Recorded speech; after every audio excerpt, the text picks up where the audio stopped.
This is going to be different than other interviews you've done because this is not about policy.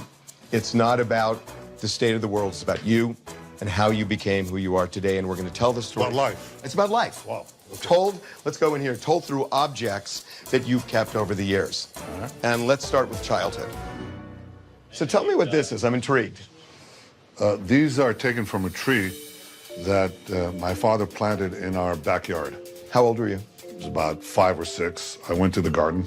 My father was a professor, and he's digging this thing around, this sapling. Right. And I said, my father, what are you doing? He says, come and help me. Here, dig and dug. He said, take some water, water it. Okay. Take some fertilizer, fertilizer. Done. A year later, I go to the garden, and my father's doing the same thing. I said, Father, what are you doing? He said, same thing. He said, but you did that last year. He said, yeah, but you see, the tree got bigger.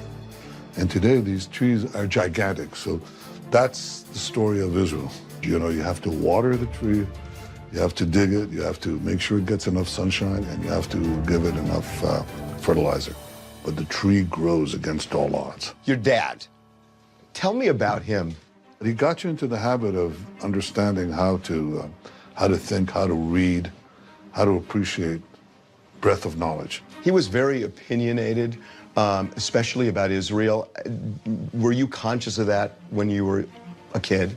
Well, I was conscious of his opinions, but not politically. We never spoke politics at home. Really? Yeah. When you look back, what is the best quality that you think you got from your dad? The ability to clarify your thoughts. Here's my message to the rulers of Iran. Your plan to destroy Israel will fail. I have not read a lot about your mom. What about her? How'd she influence you? How not? I mean, she was the pivot of the family.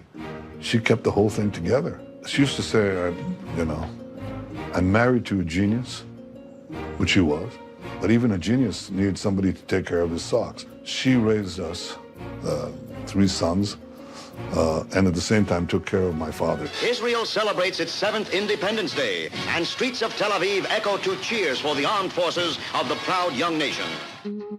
When you were growing up, I would think that you were scared a lot. I had a wonderful childhood. So there was no fear that everything around you were people who didn't want you guys to exist? We didn't have the faintest idea of that.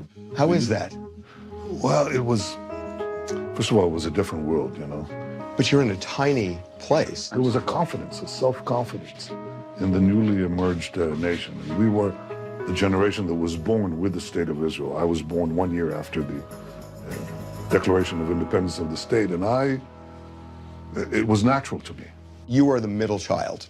Yeah. And I've done interviews now with many people who have older brothers, and it seems like the parents always targeted the older brother and said, he's the one that is going to do great things.